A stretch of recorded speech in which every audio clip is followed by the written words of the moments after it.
ഹോർമുസിൽ യുദ്ധനിഴലടിക്കുമ്പോഴും തടസ്സങ്ങൾ മറികടന്ന് മുന്നോട്ട് കുതിക്കുകയാണ് ഇന്ത്യൻ കപ്പലായ നന്ദാദേവി. ഇറാൻ US സംഘർഷം വീണ്ടും രൂക്ഷമായതോടെ ലോകത്തിലെ ഏറ്റവും നിർണായകമായ സമുദ്രപാതകളിലൊന്നായ ഹോർമുസ് കടലിടുക്കിൽ സുരക്ഷാ ആശങ്കകൾ വർദ്ധിച്ചു.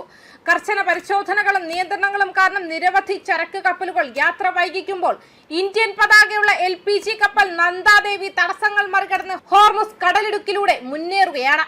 ഖത്തറിലെ റാസ് ലഫാനിൽ നിന്നും LPG ചരക്ക് കയറ്റാനായി പോകുന്ന ഈ കപ്പൽ നിലവിൽ ഹോർമുസ് കടലിടുക്കിലേക്ക് പ്രവേശിക്കുന്ന ഏക LPG ക്യാരിയറാണെന്നതാണ് ശ്രദ്ധേയം.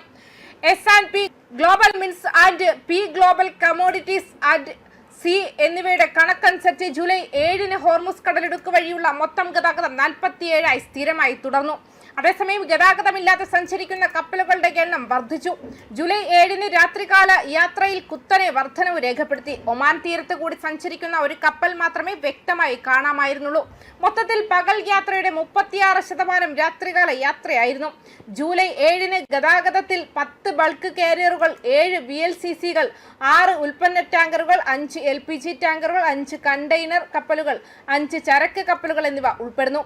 ശേഷിക്കുന്ന കപ്പലുകൾ വ്യത്യസ്ത തരം കപ്പലുകളായിരുന്നു. മൊത്തം ഗതാഗതത്തിന്റെ 4/1 മാത്രമേ ഇൻകമിംഗ് കപ്പലുകളായിരുന്നുള്ളൂ.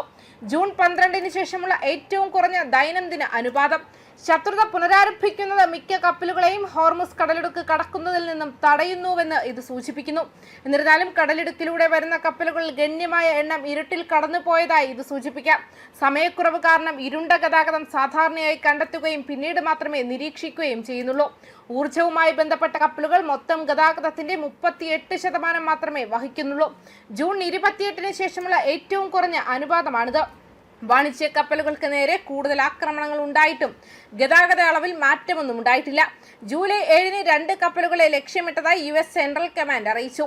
ഈ ആക്രമണങ്ങൾ പ്രധാനമായും ഹോർമുസ്ഗാൻ പ്രവിശ്യയിലെ ഇറാനിയൻ ആസ്തികൾക്ക് നേരെ US ആക്രമണത്തിന് കാരണമായി. ജൂലൈ 8-ന് ബഹ്റൈനിലെയും കുവൈറ്റിലെയും US സൈനിക താവളങ്ങൾ ആക്രമിച്ചുകൊണ്ട് ഇറാൻ തിരിച്ചടിച്ചു. ആഗോള വിപണിയിൽ ഇറാന് എണ്ണ വിൽക്കാൻ അനുമതി നൽകുന്ന ജൂണിൽ നൽകിയ ലൈസൻസും US ട്രഷറി വകുപ്പ് റദ്ദാക്കി. ഇന്ത്യൻ പതാക വഹിച്ച നന്ദാദേവി എന്ന കപ്പലാണ് ഹോർമുസിൽ നിന്നും LPG വഹിച്ചു കൊണ്ടുപോയ ഏക ഇന്ത്യൻ പതാക വഹിച്ച കപ്പൽ. മാർച്ചിൽ സംഘർഷം ആരംഭിച്ചപ്പോൾ ഹോർമുസ് കടലിടുക്കിന് പടിഞ്ഞാറ് ഭാഗത്ത് കുടുങ്ങിപ്പോയ കപ്പലുകളിൽ ഒന്നായിരുന്നു ഇത്. എന്നാൽ മാർച്ച് പകുതിയോടെ ആ പ്രദേശം വിജയകരമായി ഉപേക്ഷിച്ചു. ജൂലൈ 7-ന് തിരിച്ചെത്തിയത് യുദ്ധം ആരംഭിച്ചതിനു ശേഷം മിഡിൽ ഈസ്റ്റ് ഗൾഫിലേക്കുള്ള അതിന്റെ 2ാമത്തെ പ്രവേശനം മാത്രമാണ്. ഇത് അതിന്റെ വ്യാപാര രീതികളിൽ തുടർച്ചയായ ജാഗ്രതയെ സൂചിപ്പിക്കുന്നു. നിലവിൽ റാസ് ലഫാൻ അതിന്റെ അടുത്ത ചരക്ക് തുറമുഖമായി തിരിച്ചറിഞ്ഞിട്ടുണ്ട്. അതേസമയം കഴിഞ്ഞ മാസത്തെ ധാരണാപത്രം US ലംഘിച്ചതായി ഇറാൻ വിദേശകാര്യ മന്ത്രാലയം ആരോപിച്ചു.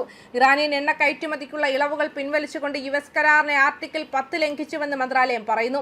ഈ ഇളവുകൾ പ്രകാരം ഇറാനിയൻ എണ്ണ കയറ്റുമതി അനുവദിക്കുമെന്ന് US ട്രഷറി വകുപ്പ് വാഗ്ദാനം ചെയ്തിരുന്നു. ഹോർമുസ് കടലിടുക്കിൽ എണ്ണ ടാങ്കറുകൾക്ക് നേരെയുണ്ടായ ആക്രമണത്തിലുള്ള പ്രതികരണമായാണ് ഈ തീരുമാനത്തെ US വിശേഷിപ്പിച്ചത്.